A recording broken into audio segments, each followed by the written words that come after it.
दोस्तों, आज अपन लोग कक्षा 10वीं का अध्याय कक्षा 10वीं सामाजिक विज्ञान आर्थिक विकास का की समझ अध्याय 1 विकास को पढ़ेंगे, जो पूरा आपकी NCERT सिलेबस पर आधारित। इसके अपन लोग आज प्रश्न उत्तर लिखेंगे। तो प्रश्न पहला है, विश्व बैंक विभिन्न वर्गों का विश्व बैंक विभिन्न वर्गों का वर्गीकरण करने के लिए किस मापदंड का प्रयोग करता है? इस मापदंड की अगर कोई तो समस्या क्या है? तो इसका उत्तर है विश्व बैंक द्वारा विभिन्न देशों को वर्गीकृत करने में उपयोग की जाने वाली मुख्य कसौटी देश के व्यक्ति आय और औसत आय कैसे वितरित की जाती है। आप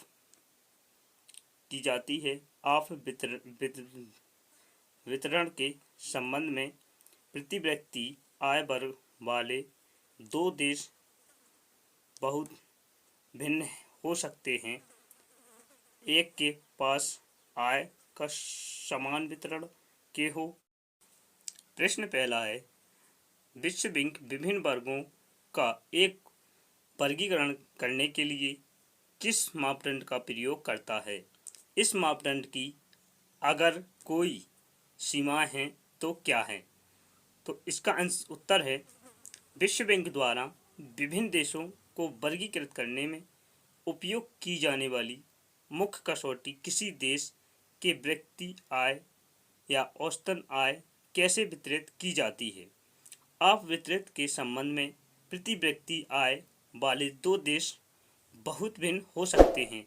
एक के पास आय का समान वितरित हो सकता है, जबकि दूसरे के पास अमीर गरीबी के बीच बड़ी असमानताएं हो सकती हैं। राष्ट्रीय आय वर्गीकरण का अच्छा मापदंड नहीं है।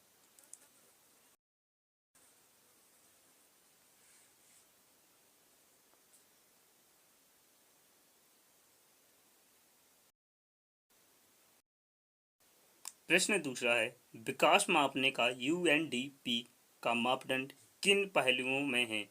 बैंक के मापदंड से अलग है। उत्तर है, विकास को मापने के UNDP द्वारा उपयोग की जाने वाली कसौटी विश्व बैंक द्वारा अर्थ में प्रयोग की जाने वाले से अलग है। इसके ऑप्शन है, इसका पॉइंट पहला है स्वास्थ्य, यानी स्वस्थ विकास मापने का एक महत्वपूर्ण मापदंड है। जिस देश के लोगों की औसतन जीवन प्रत्याशा ज़्यादा है उसे ज़्यादा विकसित माना जाएगा।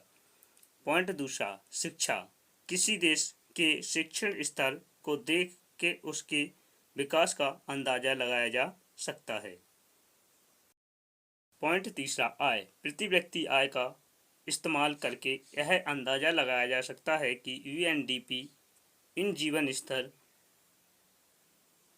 क्या होगा, अतः यह विकास मापने के लिए एक महत्वपूर्ण मापदंड हो सकता है। UNDP इन कारणों के अलग के संयोजन को विकास के संकेतन के रूप में उपयोग करता है। यह केवल प्रति व्यक्ति आय पर निर्भर नहीं करता है, जैसे कि विश्व बैंक के मामले में। प्रश्न तीसरा है, हम औसत का प्रयोग क्यों करते हैं? इनके उपयोग करने की क्या कोई सीमा है? विकास से जुड़े अपने उदाहरण देकर स्पष्ट कीजिए। तो इस औसत का उपयोग करते हैं क्योंकि वे एक ही श्रेणी के अलग अलग मात्रा की तुलना करने की उपयोग है। उदाहरण के लिए, किसी देश की प्रति व्यक्ति आय की गणना करने के लिए औसत का प्रयोग करना होगा, क्योंकि विविध लोगों की आय में अंतर है। हाल ही में औसत के उपयोग की सीमा भले ही वे तुलना के लिए उपयोग है, लेकिन वे असमानताओं को भी छिपा सकते हैं। उदाहरण के लिए किसी देश की शिशु मृत्यु दर उस देश में पैदा हुए पुरुषों और महिलाओं शिशुओं के बीच अंतर नहीं करती है। इस तरह एक औसत हमें इस बारे में कुछ नहीं बताता है कि एक ही उम्र से पहले मरने वाले बच्चों की संख्या ज़्यादातर लड़के और लड़कियां है। प्रश्न है, प्रति आय कम होने पर भी केरल का मापक विकास क्रमांक हरियाणा के से ऊंचा है, इसलिए प्रति व्यक्ति आय कम होने पर भी केरल का मापक विकास कार्यक्रम हरियाणा से ऊंचा है, इसलिए प्रति व्यक्ति आय उपयोगी मापदंड बिल्कुल ही नहीं है और राज्यों की तुलना के लिए इसका प्रयोग करना चाहिए।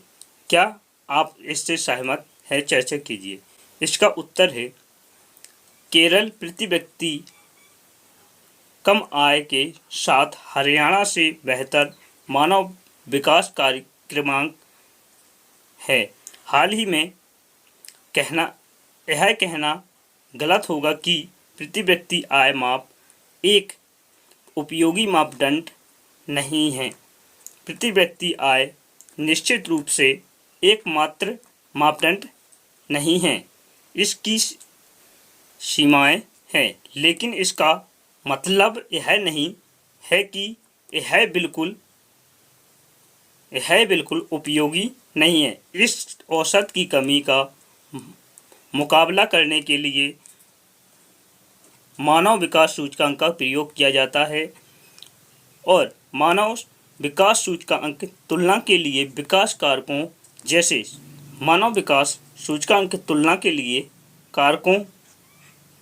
कारकों जैसे स्वास्थ्य, शिक्षा, आय और संयोजन का उपयोग करता है।